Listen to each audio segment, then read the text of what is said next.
I just started my first job as a cybersecurity analyst for a large office company in my town. Fresh out of college, I got stuck with the overnight shift that nobody wanted, working from 11 p.m. to 7 a.m., monitoring log files and system alerts while everyone else slept. The pay was decent, though, and I needed it to start paying off my student loans. The office building had 5 floors, and during my shift, I was completely alone except for the occasional janitor who came around midnight. I actually didn't mind the solitude at first. No office politics, no small talk, just me and my computer screens in the quiet hum of the server room. I could listen to music, take breaks whenever I wanted, and the work itself was pretty straightforward. Just keep an eye on the systems, make sure nothing unusual was happening, and document everything in the morning report.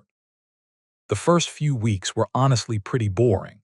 I'd spend most of my time scrolling through endless lines of code and login attempts, 99% of which were completely normal. My supervisor told me that most nights would be uneventful, and he was right. I started bringing snacks and energy drinks to get through the long hours. Sometimes I'd walk around the building just to stay awake, checking out the different floors. The marketing department on the third floor had this fancy coffee machine that I'd use during my rounds. By week 3, I had settled into a comfortable routine and was starting to think this job was going to be easier than I expected. That changed one night around 2 a.m. I was doing my usual scan through the security logs when something caught my attention. There were multiple failed login attempts coming from an IP address I didn't recognize. Someone was trying to access our main server, typing in different username and password combinations over and over. I sat up straighter in my chair and started paying closer attention. The attempts kept coming, maybe 15 or 20 in the span of a few minutes. This wasn't normal user error. Someone was actively trying to break into our system. I followed the protocol I'd been taught and immediately blocked the IP address, then started documenting everything for my report. My hands were shaking a little as I typed. This was the first real security threat I'd encountered, and even though I'd trained for this, actually seeing it happen in real time was different. I kept watching the logs for another hour, but the attempts stopped after I blocked that IP. I convinced myself it was just some random hacker trying their luck with different companies, nothing personal. Still, I made sure to write a detailed report for my boss to read in the morning. The next night I came in with a weird feeling in my stomach. I kept thinking about those login attempts, wondering if it would happen again. Sure enough, around 1:30 a.m., I started seeing similar activity. This time it was from a different IP address, but the pattern was exactly the same. Rapid-fire login attempts, targeting the same server as before. But this time, whoever it was had moved on from the main server and was now trying to access our file server where we kept all the customer data. That's when I really started to worry. This wasn't random. Someone knew what they were looking for. I blocked the new IP address and sat back in my chair, my heart pounding. 2 nights in a row couldn't be a coincidence. I decided to check the building's security cameras, something I'd never really bothered with before. We had cameras covering all the entrances, the parking lot, and the main hallways. I pulled up the parking lot feed and scanned through it. That's when I saw it. There was a dark sedan parked in the far corner of the lot, away from the lights. I checked the employee parking registry on my computer. That car wasn't registered to anyone who worked here. I rewound the footage and saw that it had been sitting there for over 3 hours. The windows were tinted, so I couldn't see inside. I zoomed in as much as the camera would allow, trying to make out the license plate, but the angle was wrong and the quality wasn't good enough. I sat there staring at that car on the monitor, my mind racing. Was someone sitting in there right now? Were they the ones trying to hack into our system? It made sense. They were close enough to potentially access our Wi-Fi network if they had the right equipment. I glanced at the time, 2:15 a.m. I made a decision that I'm still not sure was smart or stupid. I needed to see what was going on. I grabbed my access badge and headed downstairs, my phone in my pocket with 911 ready to dial if I needed it. The building was eerily quiet at night. During the day, it was full of people talking, phones ringing, the buzz of activity. But now, there was nothing except the hum of the air conditioning and my footsteps echoing on the tile floor. I took the stairs instead of the elevator, not wanting to make any noise. When I reached the ground floor, I walked slowly toward the front entrance, staying close to the wall. The main lobby had floor-to-ceiling windows that looked out onto the parking lot. I could see the sedan from here, still sitting in the same spot. As I got closer to the windows, I noticed something that made my blood run cold. There was a faint glow coming from inside the car. Someone was definitely in there, and they had a laptop or phone screen illuminated. I stood there frozen, watching. Then, as if they sensed me, the person inside the car turned and looked directly at where I was standing.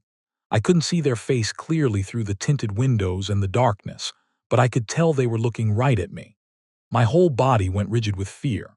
I took a step back from the window, then another. Then I turned and basically ran back to the stairwell. I took the stairs two at a time back up to my floor, not stopping until I was back in my office with the door closed. I sat down at my desk, breathing hard, my hands shaking as I tried to calm myself down. That was so stupid. What was I thinking going down there? I pulled up the camera feed again. The car was still there, but now I felt like I was being watched even though I was 5 floors up. I tried to focus on my work, but I couldn't stop glancing at the camera feed every few seconds. Around 2:45, something new happened that made everything so much worse. I got an alert on my system. Someone was trying to access our badge reader network. We had electronic locks on all the doors that required employee badges to open. Someone was attempting to hack into that system. They were trying to unlock the doors remotely. My heart started racing again. This wasn't just about stealing data anymore. Someone was trying to get inside the building. I immediately switched the entire badge system to emergency lockdown mode, which disabled all the electronic readers and basically turned every door into a manual lock that could only be opened from the inside. I pulled up the camera for the main entrance on the ground floor. There was someone standing there, a man wearing a dark hoodie and carrying a backpack, holding what looked like a laptop. He was standing right in front of the door, presumably trying to use whatever software he had to unlock it. I watched as he worked for several minutes, typing on his laptop. Then he stopped and looked up directly at the camera, just stared at it for a few long seconds. I felt like he was looking right through the camera and straight at me, like he knew I was watching and wanted me to know he was there. Then he closed his laptop and walked away from the door, disappearing from the camera's view. I frantically switched between different camera feeds, trying to find him again. There. He was walking around the side of the building, moving slowly, checking the windows as he went. He was looking for another way in. I tracked his movement from camera to camera. He went all the way around to the back of the building where the loading dock and dumpsters were. There was a back door there that we used for deliveries. It was supposed to be locked, but it was just a regular door with a standard deadbolt, not connected to the electronic system. If he had the right tools, he could probably pick it or force it open. I grabbed my phone with shaking hands and dialed 911. The operator answered immediately. "I need to report a break-in in progress." I gave her the address and explained as quickly as I could that someone was trying to break into my office building and had been attempting to hack our computer systems. She told me police were being dispatched and to stay on the line. I stayed on the phone with her but kept my eyes glued to the camera feed. The man was at the back door now, kneeling down in front of it. He had put his laptop down and was working on the lock with something in his hands. I could see the door handle moving as he manipulated it. How long would it take the police to get here? The dispatcher asked me where I was in the building and if I was alone. I told her I was on the 5th floor and yes, completely alone. She told me to find a room I could lock myself in and wait for the police to arrive. They were about 5 minutes away. I looked around my office. There was no lock on the door. I needed to move. I grabbed a fire extinguisher from the wall mount, the only thing I could think of to use as a weapon, and left my office. I could hear something from down below, a banging sound. He was trying to force the back door open. I ran down the hallway to the conference room. It had a proper lock on it because sometimes clients would leave confidential materials in there during multi-day meetings. I fumbled with my keys, found the right one, and got inside. I locked the door behind me and pushed a heavy chair in front of it for good measure. The conference room had no windows, just walls and a big table with chairs around it. I crouched down behind the table, still holding my phone to my ear. The dispatcher was still there, telling me the officers were 3 minutes out. I could hear my own heartbeat pounding in my ears. Then I heard something that made my stomach drop. A loud bang from somewhere below, followed by the distinct sound of a door slamming open. He'd gotten in. I whispered to the dispatcher that the intruder was inside the building. She told me to stay quiet and stay hidden. I could hear footsteps now. They were in the stairwell coming up, slow, deliberate steps. He was climbing the stairs, probably checking each floor as he went. I sat there in the dark conference room, barely breathing, clutching the fire extinguisher like my life depended on it. The footsteps got closer. I heard them on my floor now, walking down the hallway. They stopped, started again, stopped outside the conference room door. I could see the shadow of feet under the door. The person was standing right there, just inches away from me. The door handle started to turn, slowly testing it, finding it locked. I held my breath, praying they would move on. The handle jiggled more forcefully, then stopped. Silence. In the distance, I heard the most beautiful sound, police sirens, getting louder, coming closer. The footsteps outside the conference room suddenly broke into a run, running away from the door back toward the stairwell. I heard the rapid pounding of feet going down the stairs as fast as possible. The sirens were right outside now. I heard shouting from downstairs, police commands echoing through the building. "Stay where you are. Let me see your hands." More shouting, but I couldn't make out the words. Then the dispatcher's voice in my ear told me the officers had entered the building and had apprehended someone. She said I could come out now, but to identify myself clearly to the officers so they would know I was the employee who called. I unlocked the conference room door with trembling hands and stepped out into the hallway. I called out that I was coming down and I worked there. 2 officers met me at the stairwell and escorted me down to the first floor. There were 4 police cars outside with lights flashing. The man in the hoodie was in handcuffs in the back of one of the cruisers. Another officer was walking someone else to a second patrol car. The person from the sedan in the parking lot. They'd caught both of them. Over the next hour, I gave my statement to the police and showed them all the security footage and the logs from the hacking attempts.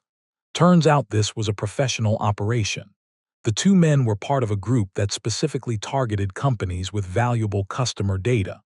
They'd been watching our building for weeks, learning the patterns, figuring out when security was lightest. The guy in the car was the tech expert, providing remote support and monitoring police scanners. The one who tried to break in was supposed to get to the servers physically and install hardware that would give them ongoing access to steal data over time. They'd done this to 3 other companies in neighboring towns. The police told me that if I hadn't acted quickly and called when I did, they probably would have succeeded. Our customer database had credit card information, addresses, social security numbers for over 50,000 people. The damage could have been catastrophic. My boss showed up about an hour after the police, completely shocked by everything that had happened. He kept thanking me and saying I'd saved the company. The next day, there was an emergency meeting with upper management. They immediately approved a budget for increased security. They hired a night security guard to patrol the building during overnight hours, installed additional cameras with better resolution, and upgraded all the locks to a more secure system. They also gave me a substantial bonus and a raise.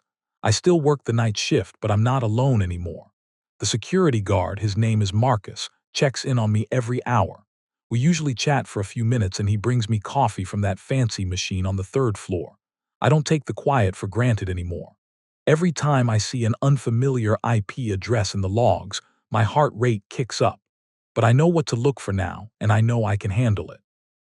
That night taught me that sometimes the most dangerous threats aren't the ones you see coming. They're the ones sitting in the parking lot, waiting in the dark, patient and calculating. I'm just grateful I was paying attention and that I made it out safely.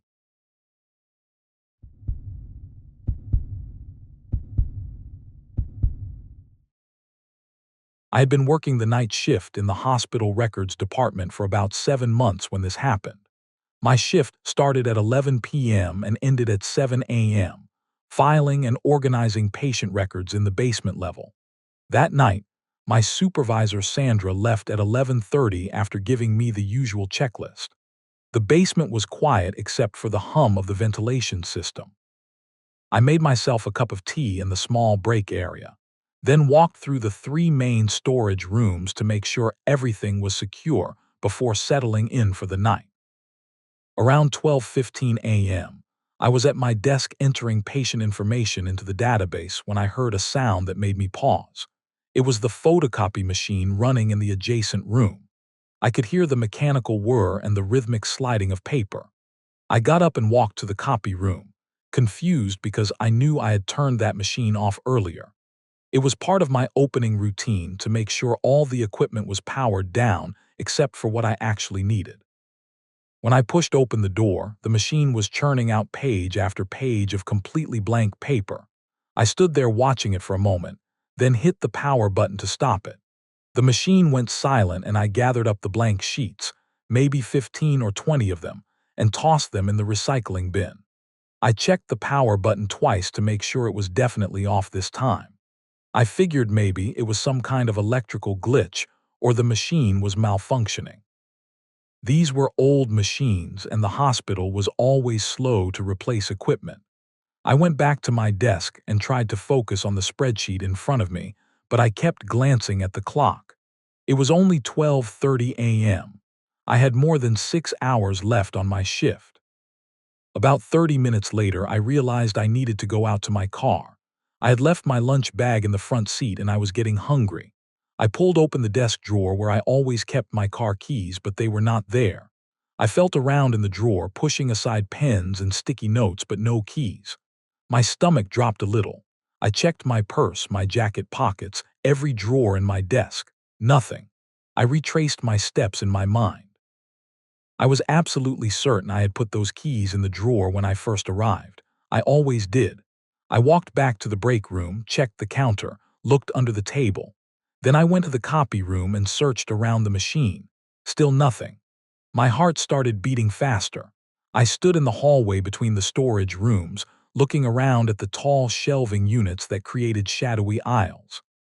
The fluorescent lights above buzzed faintly and cast a yellowish glow that made the dark spaces between the shelves look even darker. I thought maybe Sandra had accidentally taken them when she left, but that did not make any sense. She would have no reason to open my desk drawer. A cold feeling crept over me. I was alone down here, or at least I was supposed to be. I tried to calm myself down. I stood very still in the middle of the hallway and just listened. The ventilation hummed. The building creaked. Then I called out, trying to keep my voice steady. "Sandra, is that you? Did you come back?" My voice echoed slightly in the concrete space. There was no answer. I waited, counting the seconds in my head. 5, 10, 15. Then I heard it.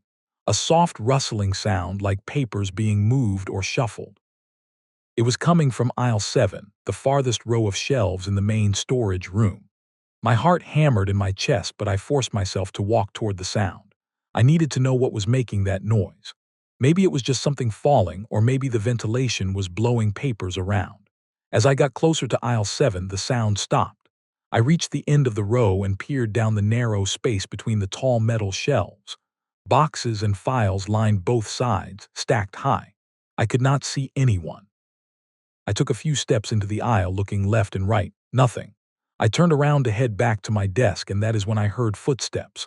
Soft, deliberate footsteps somewhere behind me. I spun around fast but saw nothing. Just the empty aisle and the shadows. Now I was sure. Someone else was down here with me. I thought maybe it was the security guard doing his rounds, but he always knocked on the door first and announced himself. This was not that. This was someone trying to stay hidden. I walked quickly back to my desk, my hands shaking. I needed to call security.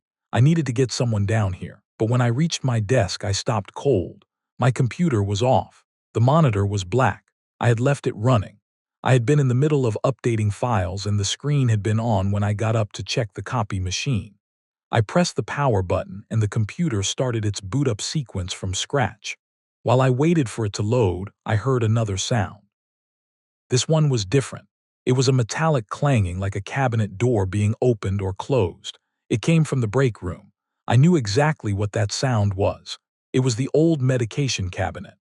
The hospital kept a locked cabinet down here for expired or outdated medications that were waiting to be properly disposed of.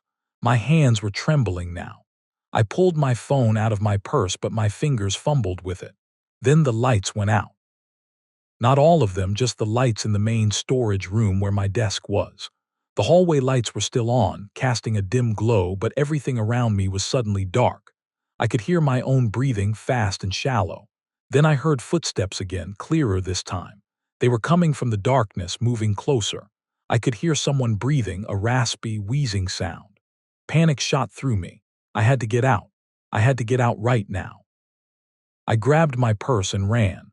I did not think, I just moved. The emergency exit was at the end of the hall past the break room. I could push it open from the inside without a key card. I heard the footsteps behind me speed up.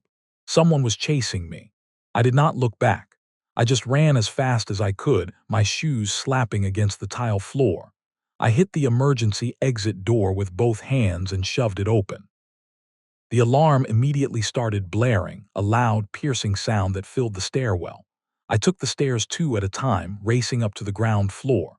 My lungs burned, but I did not stop until I burst through the door into the main lobby. There was a nurse at the reception desk and she looked up, startled. I was gasping for air, barely able to speak. "There is someone down there," I managed to say. "In the basement. Someone is down there." The nurse stood up immediately, her eyes wide. "Are you okay? Are you hurt?" I shook my head, still trying to catch my breath. "Please call security, call the police. There is someone in the records room." She picked up the phone and I collapsed into one of the waiting room chairs, my whole body shaking. I kept my eyes on the basement stairwell door, terrified that whoever was down there would come up after me. But no one came. Security arrived within minutes and the police were not far behind. 3 officers and 2 security guards went down to the basement together. I sat in the lobby with the nurse who brought me a cup of water. My hands were shaking so badly I could barely hold it. About 15 minutes later, I heard voices and footsteps coming up from the stairwell. The officers emerged with a man between them. He was maybe 30 years old, wearing a black hoodie and jeans. His face was pale and thin and he kept his head down. He was not resisting, but he looked defeated. One of the officers walked over to me holding a clear plastic evidence bag. "Are these your keys?" he asked. I looked at the bag and saw my car keys inside. "Yes," I said. "Those are mine. Where did you find them?" The officer gestured toward the man in custody. "In his pocket. We also found these." He held up another bag containing several small prescription bottles. He had a backpack full of pain medication from that old cabinet downstairs. He also had a screwdriver and a flashlight. Another officer approached me with a notepad. "Do you know this man? Have you ever seen him before?" I looked at the man again. I had never seen him in my life. "No," I said. "I do not know him." The man was handcuffed and led outside to a patrol car. An officer stayed behind to take my statement. The next day, the hospital director called me into her office.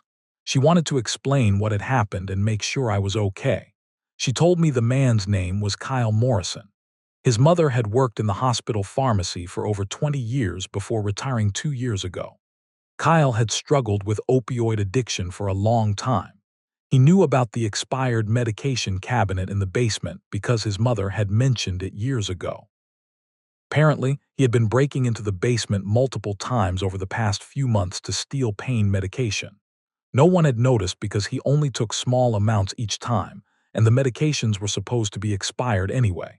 The night I was there, he had turned off the photocopy machine after I started it, trying to confuse me. Then he took my car keys so I could not leave while he searched the medication cabinet. When I started looking around and calling out, he hid in the shelving aisles. He turned off my computer to buy himself more time. According to the police, he did not have any weapons besides the screwdriver, and he claimed he never intended to hurt me. He just wanted the drugs. But I still felt a chill run down my spine thinking about how I had been alone in that basement with a desperate stranger for over an hour. The hospital immediately increased security. They installed cameras in the basement and changed the policy so that 2 people had to work the night shift instead of 1. I was grateful for that. I still work at the hospital, and I still do night shifts sometimes, but I never feel completely comfortable in that basement anymore. I am just glad I trusted my instincts that night and ran when I did. I do not want to think about what might have happened if I had stayed.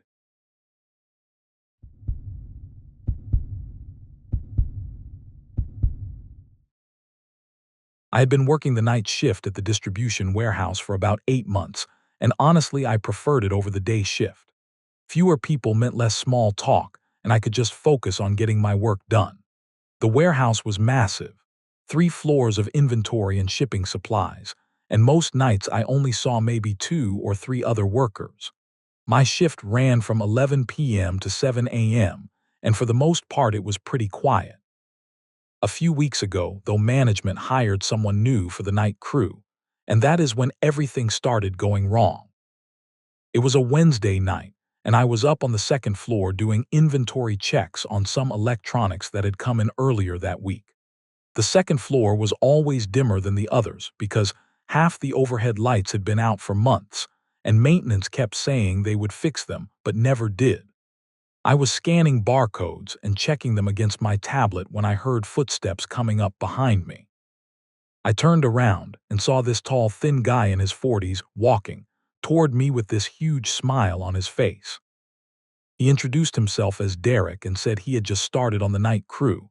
I gave him a quick nod and told him my name was Marcus, then went back to my work. But Derek just stood there watching me. After a few seconds, he started asking me questions. How long had I worked here? Did I live nearby? Was I married or did I have a girlfriend? The questions felt way too personal for someone I had just met, and I started feeling uncomfortable. Then Derek asked if I wanted to come down to the first floor break room and take a break with him.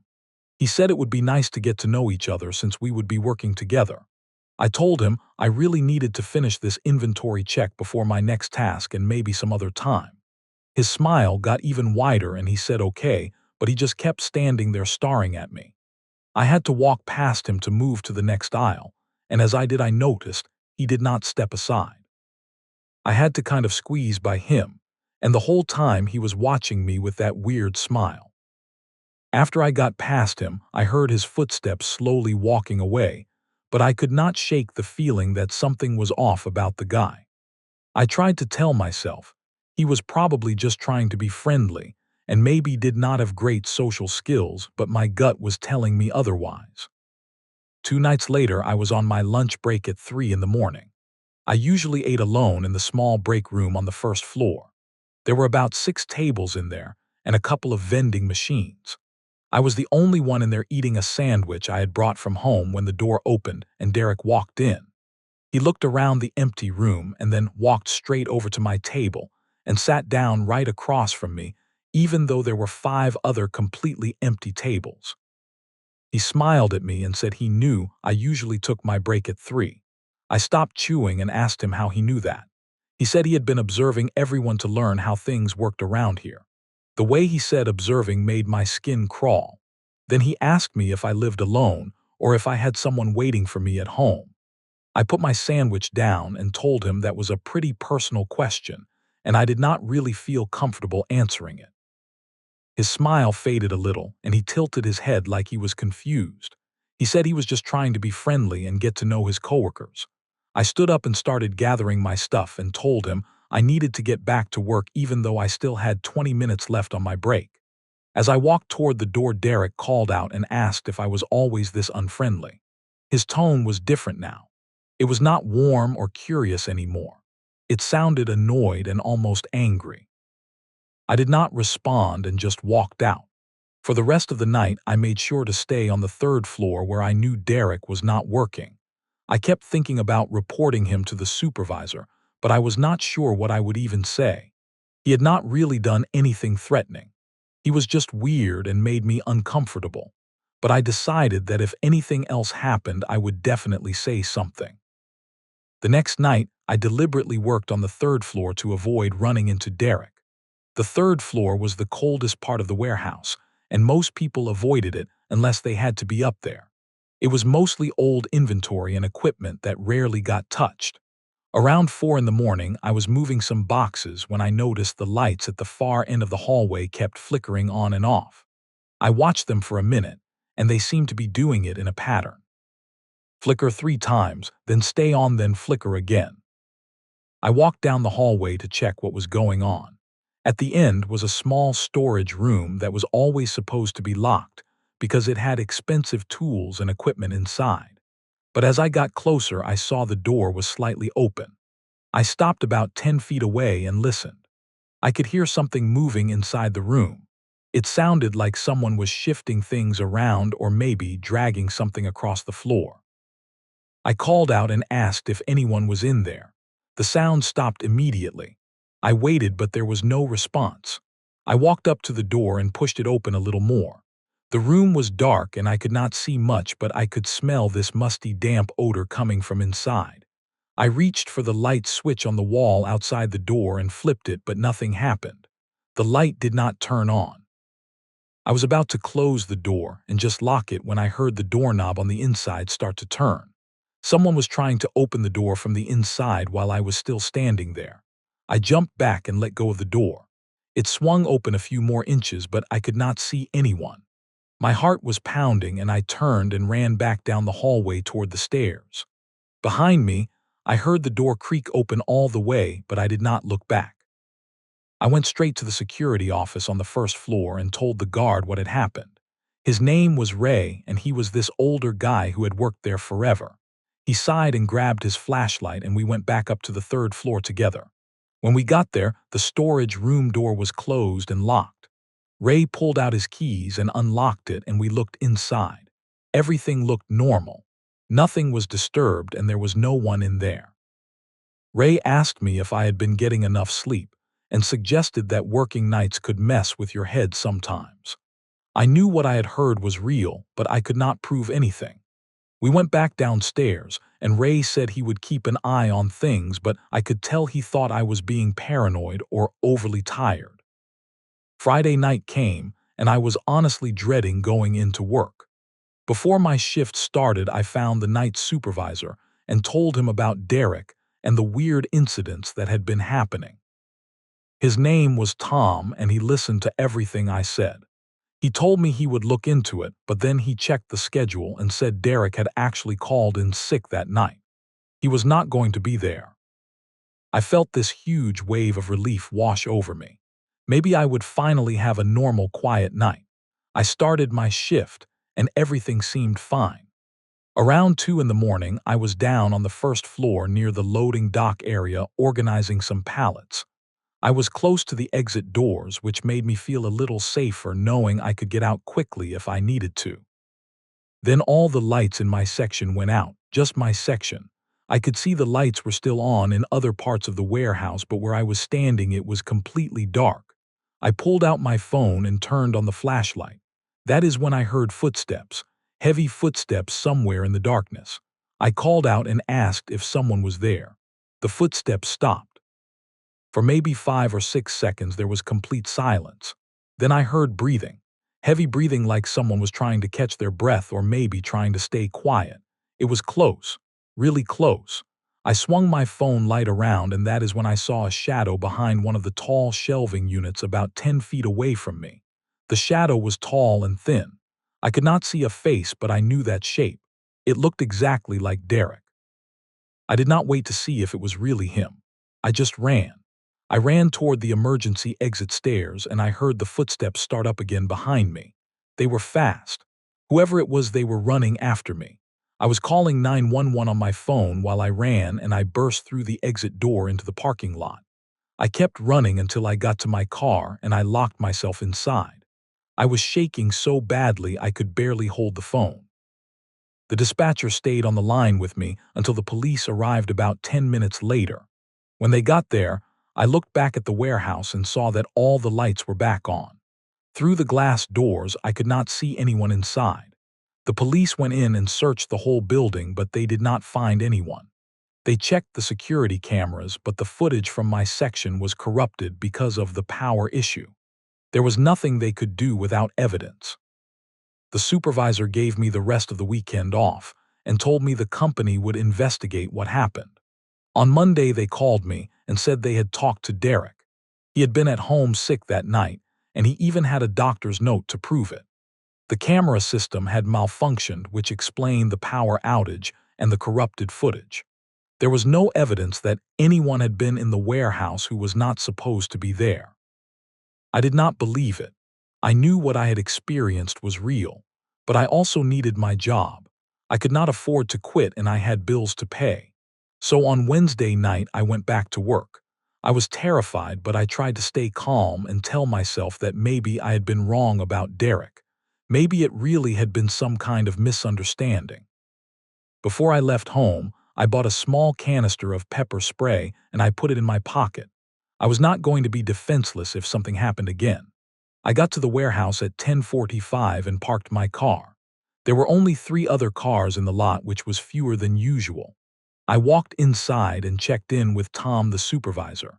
He assured me that security would be doing more frequent patrols and that I should feel safe. I started my shift and tried to focus on my work. I stayed in well-lit areas and I made sure I was never too far from an exit. The first few hours went by without any problems, and I started to feel a little better. Maybe everything really was going to be okay. It was 5 in the morning, and I only had 2 more hours left in my shift. I was feeling more confident now. Nothing bad had happened, and I was starting to think maybe that incident on Friday really had been some kind of freak accident or misunderstanding. I needed to go up to the second floor to get my wallet out of my locker. I had left it there by accident the night before. The locker area was in a corner section of the second floor that did not get much foot traffic. It was kind of tucked away behind some old shelving units. I walked over to my locker and opened it. I grabbed my wallet and was about to close the door when I heard a metallic scraping sound behind me. I froze. Then I slowly turned around. Derek was standing there blocking the only way out. He was holding a large screwdriver in his right hand. His face was completely different from the first time I had met him. He was not smiling anymore. His expression was cold and angry. He said he had been waiting for me to come back. I asked him what he was doing here, and he said he worked here. Did I forget? I said I thought he was sick on Friday, and he laughed. He said he had lied about that. He told me I had caused him a lot of trouble by calling the police. He said he had just wanted to be friends, but I had rejected him, and now I had made things complicated. He started walking toward me slowly. I backed up until my back hit the lockers. There was nowhere for me to go. Derek said he had been watching me for weeks. He knew my schedule and my routines. He knew where I parked my car and what route I took to get inside. He said I should have just been nice to him when he tried to talk to me. I reached into my pocket and pulled out the pepper spray. My hand was shaking so badly I almost dropped it. Derek saw it and laughed again. He said that little thing was not going to help me, but I did not hesitate. I aimed it at his face and pressed down. The spray hit him directly in the eyes, and he screamed and dropped the screwdriver. I did not wait to see what would happen next. I ran past him while he was stumbling around trying to wipe his eyes. He was yelling and cursing, but I just kept running. I ran down the stairs as fast as I could, and I could hear him behind me. He was still yelling, and his footsteps were pounding down the stairs. I ran straight to the security office, and I was screaming for Ray. He came running out and saw me, and then he looked past me and saw Derek coming down the stairs. Derek stopped when he saw Ray. His eyes were red and watering, and he still had the screwdriver in his hand that he must have picked back up. Ray immediately radioed for the police and told Derek to stay where he was. But Derek turned and ran toward the back exit. Ray chased after him, and I followed. Derek tried to get out through the rear loading dock, but there were 2 other workers back there unloading a truck. When they saw Derek running at them with a screwdriver, they blocked his path, and Ray caught up to him. The police arrived just a few minutes later and took Derek into custody. The police found the screwdriver and a small folding knife in Derek's pockets. At first, he refused to say anything, but after they questioned him for a while, he started admitting things. The detective called me later that day and told me what Derek had confessed to. It was worse than I had ever imagined. Derek admitted that he had been planning to follow me around from the very first day he started working there. He said he had been coming into the warehouse on nights when he was not scheduled to work. He had somehow made a copy of an employee key card, and he had been sneaking in through the back entrance. The night the lights went out, he really had been there. He had gone into the electrical room and flipped the breaker switches to cut power to my section. But the most terrifying part was that Derek confessed to hiding in the warehouse at least 5 times when I was working, and I had never known he was there. He said he would watch me from dark corners or from behind shelving units. He had been studying my habits and learning my patterns. He wanted to know everything about me. The detective said they found photos of me on Derek's phone, pictures he had taken without my knowledge while I was working. Derek also admitted that he had followed me home a couple of times. He knew where I lived and what kind of car I drove. The detective told me I was very lucky that I had acted when I did because, based on what Derek had said during questioning, they believed he was planning to do something much worse. The knife they found in his pocket and his behavior indicated he had violent intentions. Derek was charged with breaking and entering, stalking, making terroristic threats, and possession of a weapon with intent to harm. The company immediately fired him and banned him from the property. They also upgraded their entire security system and changed all the locks and key cards. I was transferred to the day shift at my request, and the company gave me 2 weeks of paid leave to recover from everything that had happened. Even now, several months later, I still think about those 5 times Derek was hiding somewhere in that warehouse watching me, and I had no idea. I think about how close I came to something terrible happening. I do not work alone anymore, and I am much more aware of my surroundings wherever I go. The whole experience taught me to trust my instincts. When something feels wrong, it usually is. I am just grateful I listened to that feeling before it was too late.